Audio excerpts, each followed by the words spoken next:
Oh, hi there. This is Phil Simborg of the USBGF, and I've got a guest commentary with me today, Miss Mary Hickey. And Mary is currently, of course, she's very well known as a great teacher and author and lecturer and player, and she's currently, according to the latest Giant poll, the highest-ranked women player in the world. But of course, we all know that that would not be the case if somebody offered Falafel enough money to do a sex change operation. So with that introduction, I showed this position to Mary, and you're looking at the actual answer. You can see that this is a very, very close play. Red has a 3-1 to play. This came up in a chouette recently, and we had a heated debate. And usually I don't bother taking a position like this to one of my guest experts like Mary, and I'm sure you've seen Matt Cohen-Geyer, John O'Hagan-Stick, and other people that I've used to help me explain these positions when it's so close. But this is really very, very interesting, and I wasn't quite sure what was going on here anyway. So it's time for me to shut up, and let's ask Mary about this position and why the right play is to take 2 off or not take 2 off, and how you play this position. Mary, it's all yours. Well, it's the most simple explanation we can come up with is that, well, it just doesn't like leaving the blot. But if we mess around with the position some more, we find that there's a lot of other stuff going on with it. For example, Phil, if you were just to take one more checker off the 2-point, so that there are now 5 checkers off, we're going to see something different here. If you just, I think we can trust, by the way, I think we can trust XPR++ on this. It's going to come out about, it's going to be like this anyway. It understands this stuff pretty well. And so now we see a big difference on it. And that the competing play... In this case, you don't take 2 checkers off. You leave fewer shots and play safer. Yes. That but can you see what went on with the gammons? That now you're not dependent at all on getting a checker off to get a significant increase in your gammon rate. You just don't want to be hit. The increase in the gammon rate goes up about 2%. Actually, we're saying that you do get more gammons. I'm speaking here. You can get more gammons by taking the extra man off, but you are going to lose enough extra games that it isn't worth it. And so you don't mess around with this. You just start playing safe and figure you're going to get some gammons anyway. And more than if you didn't take a checker off, we'll say 5-1, which is your second choice by a small margin. Mm-hmm. And if you take 2 checkers off, you will get about 1% more gammons, but you're sacrificing about 3% more games. And unless the gammon values are in the movies, and I think higher than I've ever seen, it couldn't be worth it. Yeah. Yeah.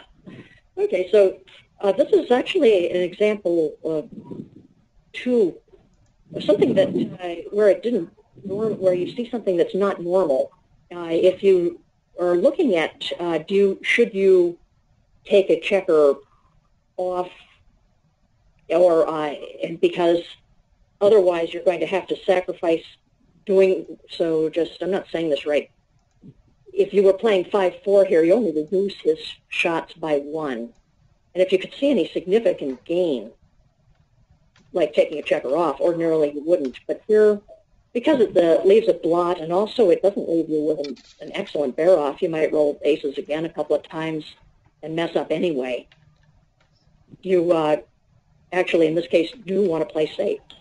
Okay, so you're saying one of the real negative of taking a checker off is leaving a blot.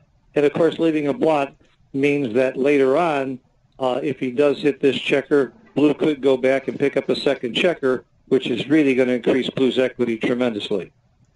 Right. That could happen, and you're going to miss out on some of the gammons you should have had because you'll have to, say, skip over a checker there that you could have hit to try for the gammon if as you're coming back around. Mm-hmm. If you have a blot there, where if you have a 2-point board, as you do with the safe play or with 5-1, oddly enough, then you can afford to hit those things.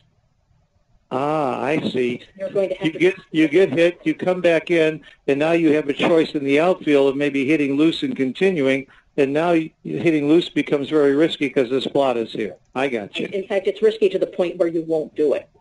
Ah. So obviously if you had a spare checker on the ace point, then you have a much... Take the checker off and leave that. It isn't going to care at all in the case you just made. Yeah, it's huge. But what about if you already had 5 checkers off with the spare? Would it still be huge? Yeah, the odd even does matter, but it's not that big a deal. Like the checker you just took off this time was not an odd checker, but it says do it anyway. Mm-hmm. Mm-hmm. Well, it went from 6% to 12%, so it didn't matter, but not enough to change the play. Not doing anything, yeah. You also said you looked at a variation where you changed blues checkers, and I think that's very interesting that you would so completely change the position, and that would give you insight into this position, even though you would put in almost an entirely different position. You said you... No, we're not doing that. No, that's not what we were going to do. No, it's okay. Our side. Can we get them back to, let's see, where the spares were? They had the 5-point open. Okay, well, I'll bring back the original. I gotcha. There it is. You want to put all these on the ace point? Yes, I want to just dump all those checkers onto the ace point. So now we're going to do something about whether it really cares about the blot or not. Uh-huh. When you...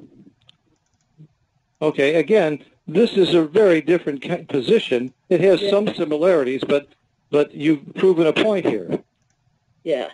That getting another checker off is certainly going to get you a lot more gammons. Look at this, almost 10% more gammons. That's a huge thing to get another checker off for the extra gammons. Right, and this is providing us with a little extra insight, too, is something that I've noticed players of all levels, including whatever my level is, because I make this mistake too, is that we underestimate when the other person has only just kind of started their bear off. We think we can get around in time, so they hang around too long on whatever point we're holding. That blue wants to hot-foot it out of here and not think about, well, he might get some shots on, certain twos or something, or that he doesn't want to give the guy the double two to whack him. If he gets an opportunity to get out of here, he needs to get out of here. I got you. Right, because you can get gammoned here a lot more easily than most people apparently think. Yeah, we don't know what the previous roll was, but it sure looks like blue might have been wise to leave earlier and just leave one checker back there. He wouldn't have lost that much in terms of wins, and he certainly saves a lot more gammons by only having one checker back. Right. Yeah. Okay, Mary, this is very helpful, and you and I are going to do some other positions, and that we'll be posting on USBGF, and thank you very much. And I'm going to end this recording, and we'll see you again another time. Great. Thanks, Phil. Thanks for doing these tapes for USBGF. Enjoy it.